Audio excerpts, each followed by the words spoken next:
Welcome back to the finale of Let's Play Mega Man X. In this episode, we are going after Sigma, and presumably also Vile. We don't know where he is on the map. We're going to find that out actually towards the end of the game, what his situation is. We don't know his specs, we don't know what his stage looks like, we just know that he is a bald, evil, robot, maverick, reploid, whatever, and we need to stop him. So here we go. Sigma Stage 1. Zero suggests that we split up. He's going in first, and X is going to slip in while Zero keeps everyone busy. So here we go. Here is the final fortress of Mega Man X. Who knows what to expect? This is not your classic era Mega Man game. This is not Dr. Wily. This is Sigma, the big bad of the Mega Man X franchise. A great villain. I think Sigma has fantastic design. He looks amazing. Don't really know much about him just yet, and we're not really going to spoil that just yet. I mean, I'd rather we see what he's all about once we actually get to see him himself. For now, though, we're sneaking into his fortress, and sneaking into his fortress requires this very difficult section where we have those annoying little flying enemies that charge into us to do some minor damage, but mostly to push us, which is the most annoying part about them. And climbing up on those little platforms from Bumiko Anger's stage. You can also use you can also wall jump off the off the cliff face to get into Sigma's palace that way, but that is a much more dangerous thing to do, and I'm not that good at this game, so I wouldn't have tried doing it that way. Coming up here though, we come across Vile and Zero. I guess he didn't keep them that busy if Vile is already right here. He's telling X to stay behind, but, we have worked very hard. We have gotten all the hard tanks, all the sub-tanks, all of Dr. Light's capsule upgrades. We have the Hadouken. We have everything. So, we're not going to use the Hadouken, but we have it. So why not? Why can't we take on Vile? I mean, see, he took out Zero, so we can also take out... We have the opportunity now to take out Vile here. So here is the culmination of our journey, I hope. We're going to take on Vile. He claims his armored carrier is more than a match for our ancient weapons, but our ancient weapons are pretty good. We beat the other Mavericks, and Vile doesn't have a health bar because he is still unbeatable. Yeah, Vile is still an unwinnable boss. You'd have to let him kick your butt to a certain threshold of health so that he can capture you again, just as he did in the intro stage. Nothing you do works. I would recommend you don't, waste your special weapons all that much. Once you get to a certain threshold, just like in the intro stage, he is going to stun you, and he is going to grab you, and, just like last time. So it seems we're still not strong enough to take on Vile, but this isn't the culmination of our journey yet, because this is the... this is the cementing of the friendship between X and Zero. Zero is a Reploid that we know very, very little about, and we'll be learning a lot more about as the franchise goes on. Initially, though, He was designed initially, though, as a character. He was here to be the powerful, the powerful goalpost that X was trying to reach. And then Zero sacrifices himself because he believes in X, and now Vile is finally vulnerable. Now we can actually do some real damage to Vile. Vile has 2 weaknesses. Once we actually get started with the fight, we absorb some energy, presumably from Zero when he sacrificed himself to destroy the invincible armored carrier.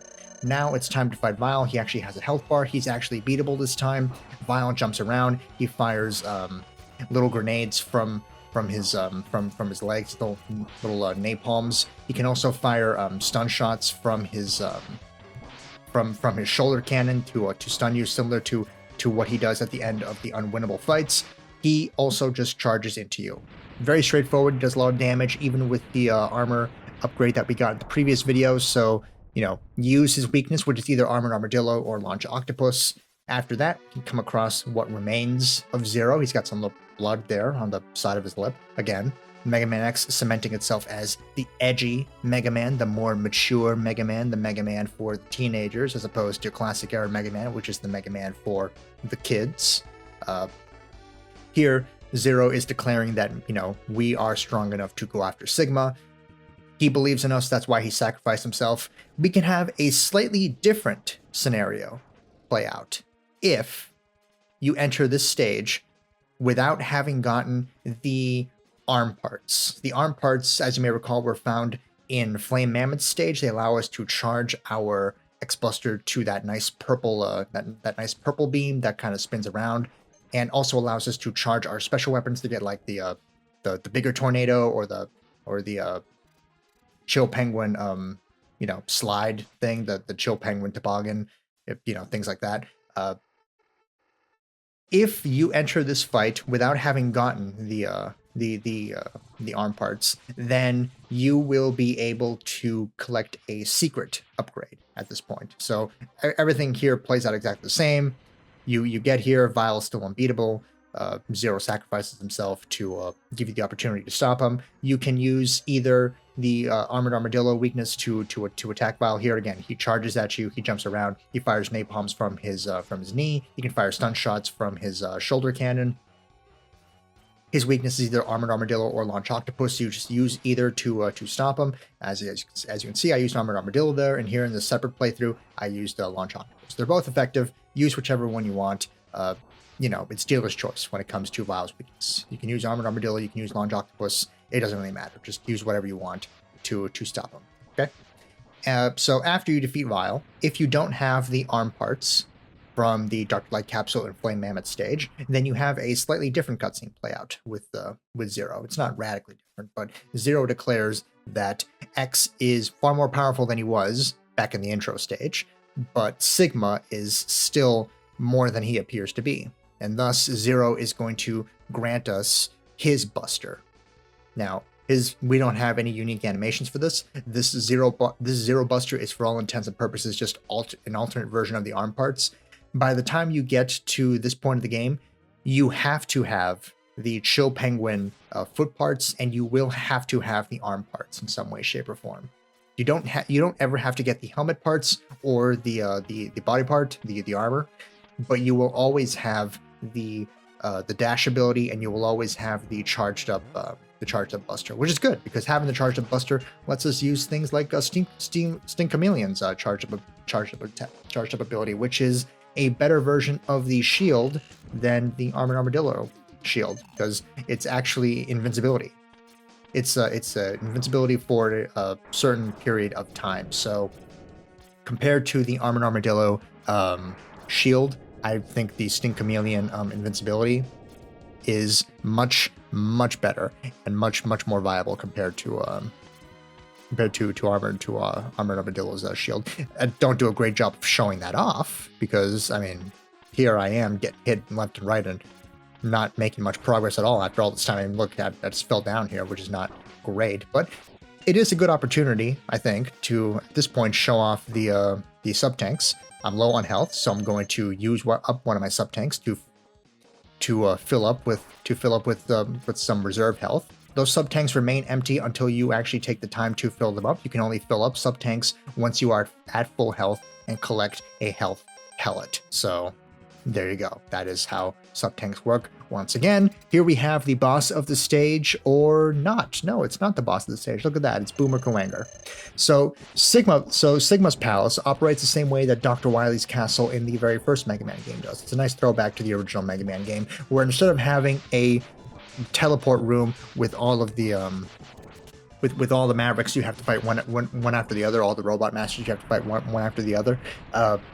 They are dispersed throughout the levels, so we will be taking them on in each and every stage as we work our way up to Sigma. A nice final ultimate test of how far we have come in this game. After defeating Boomer Kuwanger, we come across the final part of Sigma Stage 1, the Sigma Palace Stage 1.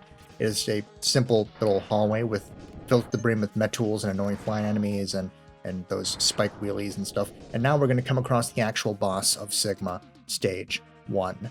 The boss of Sigma Stage 1 is a unique beast, a unique machine called the Bow Spider, or the Boss Spider, sometimes referred to as.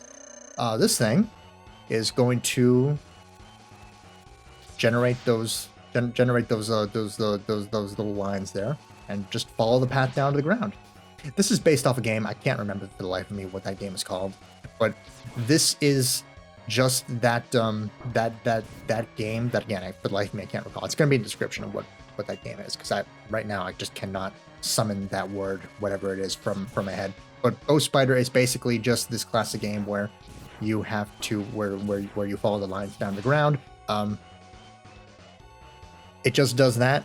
The only attack it has, aside from just charging into you when it comes down to the ground, is it can shoot little mini spiders out at you.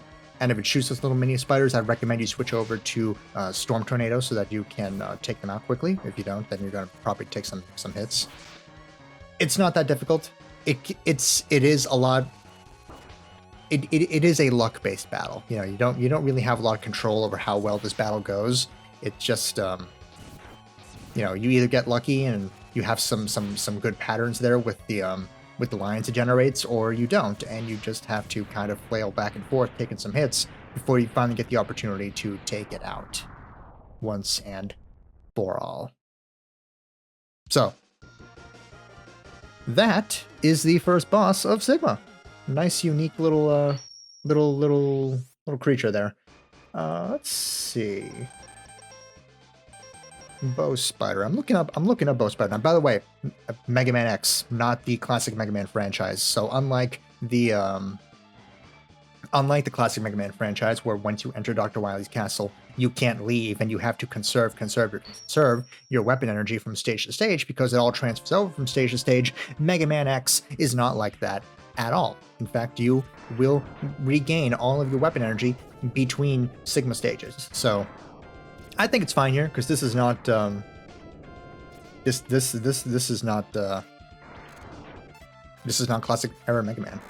By the way, Ghost Leg, I think, is the actual name of the game that I couldn't generate for the life of me. I'm gonna put a link to it in the description. Ghost Leg, or Amida Kuji, which is what the Bow Spider was doing the entire time. So that is what the Bow Spider was doing. Anyway, Sigma, not Dr. Wily, so we can have different rules with this castle. In this case, the fact that we can leave in between stages and recover all of our weapon energy once we start the next stage. And the fact that we're having this nice throwback to the original game, where all of the Mavericks are kind of dispersed throughout the castle, as opposed to being in one room with capsules. Not to spoil too much, but later on in this franchise, we are just going to have those capsules. We are just going to have the room with capsules, and we are just going to take care of Maverick rematches that way after Mega Man X1. But it's nice in the original Mega Man X to have that callback to the original classic Mega Man 1, to have all the bosses here be to have all the bosses here be dispersed throughout the castle. And it's a nice addition for Mega Man X to differentiate it from classic era, that you get to leave the palace in between stages and refill on your weapon energy and stuff. And your and your sub-tanks, which is the most useful feature. When your right armor takes enough damage, it does start to glow. You can't move anymore, and it will eventually blow up. Yeah, basic stuff with the right armor. Here we have another section where Sting Chameleon's charged up ability is super duper useful, and you want to make full use of that. And coming out to this open area, of course, we are going to be taking on Storm Eagle. Storm Eagle, his weakness is Sting Chameleon. By the way, I've been showing off all the weaknesses for every single Maverick here in the Sigma Palace. So if I didn't use their weakness in the original fight in the previous 2 videos, I'm using their weaknesses here so that you know what those weaknesses are. For Storm Eagle, it is Sting Chameleon. For Chill Penguin, it was the Fire Wave. For Boomer Kawanger, it was Launch Octopus, although we saw a little bit of that in the previous video. And for the Mavericks moving forward, it's going to be whatever I end up using against them. So you will be seeing all their weaknesses throughout the palace here, since I don't have to conserve anymore, because we don't need to worry about losing all of our weapon energy in between one stage or another. So that's good stuff. With Storm Eagle defeated, we can now move on to the end of Sigma Palace Stage 2 and move on to the second actual boss. Not just a rematch. Again, Sting Chameleon is super useful in the palace because you can just bypass all of the dangers in that small claustrophobic area and move on to the second boss. The second boss is Rangda Bangda. It is this giant room with the 2 eyes and a big nose, big schnoz in the middle. The eyes can change from being red or green or blue. Green shoots out energy pellets at you, blue charges at you, red shoots energy pellets and charges at you. The walls can close in on themselves, and the nose will actually come out to play. If the walls have not closed in on themselves, then the nose cannot be damaged. Once the walls are closed in and the nose is moving around, then you can actively attack the nose. Once the eyes are completely destroyed, you are stuck with the claustrophobic walls for the rest of the battle. If you take out the nose first, it's much more inconvenient if you take out the nose first, because if you take out the nose first, you have to fight the eyes in this environment with the walls closed in as they are right now. So I would recommend you take out eyes first, then nose, but you can take out nose first, then eyes. But if you do that, it's a more difficult fight. We'll be seeing that in the future.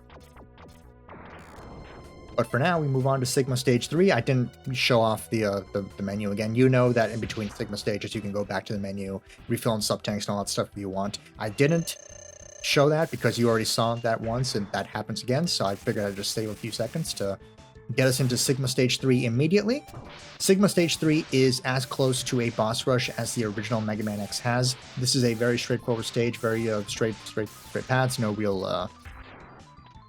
nothing really in between the bosses aside from just a horde of enemies in between each room, and some minor representations of what could be expected of which boss is coming up. So, that first section we had the bats to kind of represent that, maybe that was going to be Armored Armadillo, but I mean the section has bats too, so it's not like it's that big of a giveaway that the first boss you were fighting here was Armored Armadillo.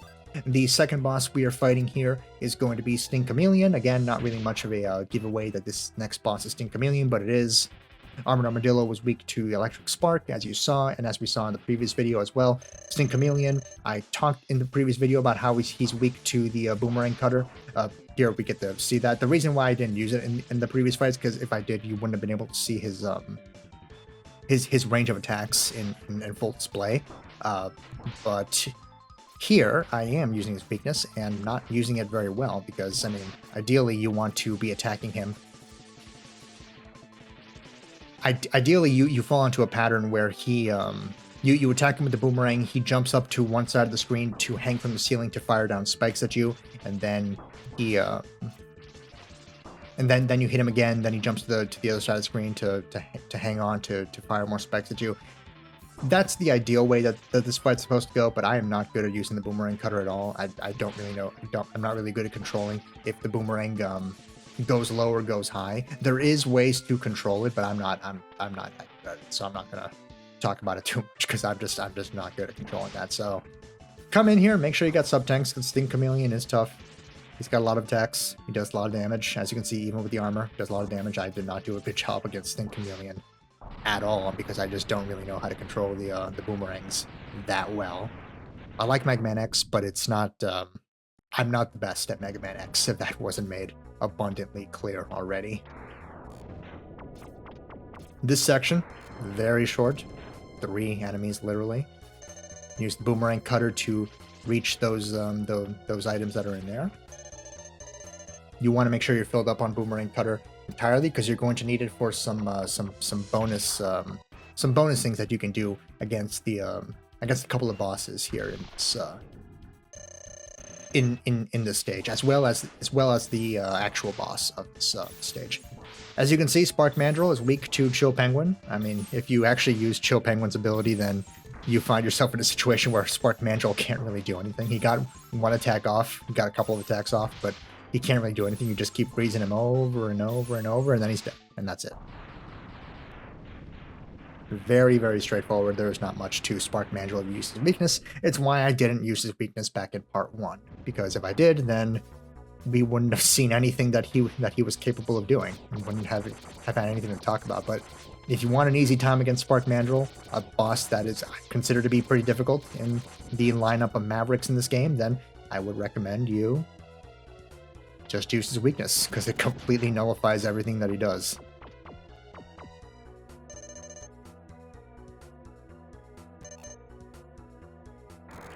So, moving on, now we're underwater, so now we have some indication of who we're fighting next, and now we want to get our boomerang cutter. Launch Octopus is not weak to the boomerang cutter. As I said in the previous video, his weakness is Armored Armadillo. If you use the boomerang cutter on him, though, you have to use it a couple of times. As you can see, it's not doing much damage, but if you use it and land 3 hits on him, his arms get cut off from his body, which is awesome. It's great attention to detail. If you do that, then he is unable to do the whirlpool attack anymore from the previous video. So now he can only shoot the missiles and only shoot the yeah, he can only shoot missiles now. So it's still a war of attrition. It's just a much more straightforward war of attrition now that he doesn't have an attack where he is invincible during the entire thing. So there you go. That's Launch Octopus. Moving on, we have, I believe, just one more boss to go before we get to the actual boss of the stage. So you use Stink Chameleon to traverse spikes. That's cool. And here we have, yeah, here we go. The last Maverick of our lineup, of our rematches here, we have Flame Mammoth one more time. Just like Launch Octopus, Flame Mammoth is not weak to Boomerang here. But if you use it on him 3 times, then you can cut off his trunk. It's not as noticeable a difference as it was with Launch Octopus. With Launch Octopus, he loses his major attack of the Whirlpool. With Flame Mammoth, the only thing that changes is now he can't fire oil anymore. So he still does everything else. He still jumps around, fires flame from his buster. It's still essentially the exact same fight as compared to the Launch Octopus, where in the fight does change, somewhat significantly enough to warrant maybe using the Boomerang Cutter if you want to for a slightly different fight. Whereas the Flame Mammoth, it really just nullifies one attack. Immediately after Flame Mammoth, though, we get the boss of Sigma Stage 3, which is the D-Rex. It's this dinosaur tank machine here. It is weak to Boomerang Cutter, so that is one of the reasons you maybe don't want to use the Boomerang Cutter to nullify both Launch Octopus and Flame Mammoth. You want to conserve for this boss here. Again, you get your weapon health back in between stages, but in the stage itself, you have to use, what you got. And after Flame Mammoth, you have no opportunity to refill your weapon energy, so maybe it's a good idea to not necessarily use the Boomerang Cutter after for Flame Mammoth if you want to make sure you have a full Boomerang Cutter with D-Rex. D-Rex moves around left and right. It can crush you. It can crush you. It doesn't actually instant kill you if it crushes you between its lower body and the wall, but it does do big damage to you. It can crush you by slamming down its head part. It fires beams. It is a generally dangerous, fast and furious fight. You're probably using a sub-tank against D-Rex, just the one, but you're probably using a sub-tank here. This is one of those fights where you're probably using a sub-tank. And with that, we get to go to the final stage. But first, I'm going to revisit Armored Armadillo. I used a sub-tank in the previous stage, as you saw, so I'm going to go ahead and just fill her back up. So we can go into the final stage with 4 sub-tanks.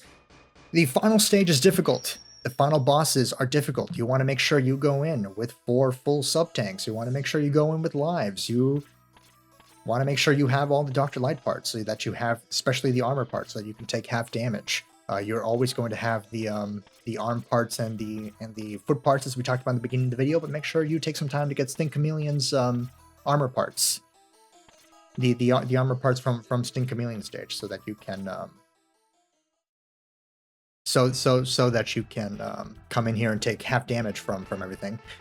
There were those little caterpillars from Sting Chameleon stage in Sigma stage 4. That's how you can refill on your weapon energy if you die to this boss. So, be aware of that. Here's Sigma. Sigma and his wolf. His wolf Reploid Velgader. Sigma is going to do the awesome bad guy thing first and sick his wolf on us. So we have to first take care of Velgader. He is the first of the final bosses. Velgader is weak to Chill Penguin, Shotgun Ice. He can do 4 attacks. He can either charge at you, he can jump towards the wall and jump back down toward the ground. He can fire. He can shoot fire. He can fire ice. He's very straightforward. It's ideally, you want to take as little damage as possible from Velgader. You want to come into this fight with 4 full sub-tanks, but you don't want to start using your sub-tanks right away. You want to conserve as much health as possible for the actual difficult part of this final boss gauntlet.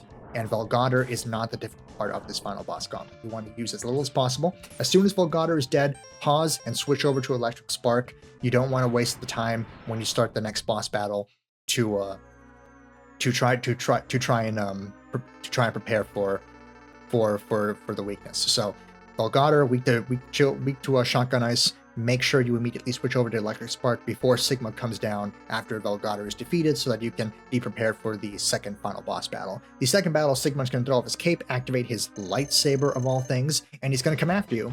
Sigma is very, very tricky if you don't know what you're doing. If you know what you're doing, then you're never going to get hurt in this fight. So I'm doing the exact thing you should be doing to never ever get hurt in this fight.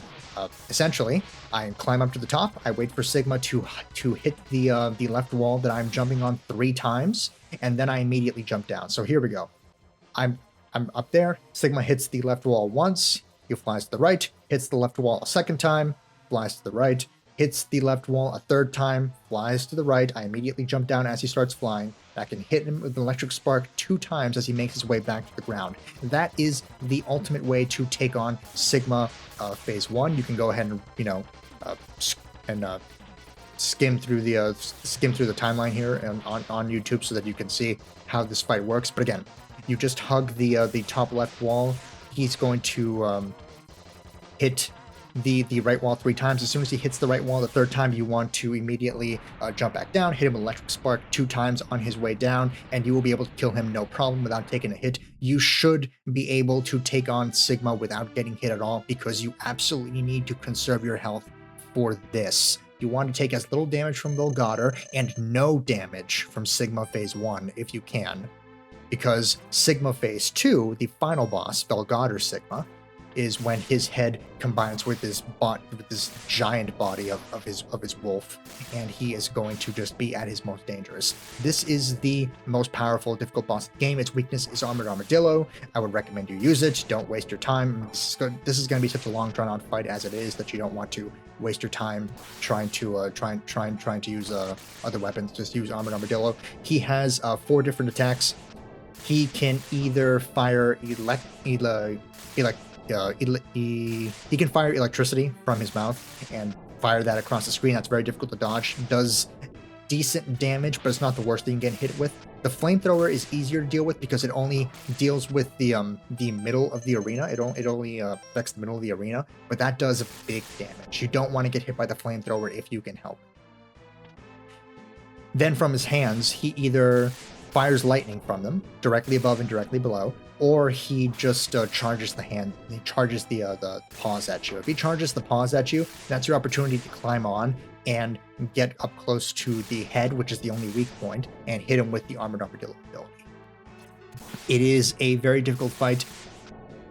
You absolutely want to come in here with 4 full sub-tanks. You want to make sure you don't waste any of them on Velgader or the first Sigma fight. You want to save them all for this. You want to save all the sub-tanks for this. If you're good, then you're probably only using one or two of the sub-tanks during this fight. But, you know, easier to do that if...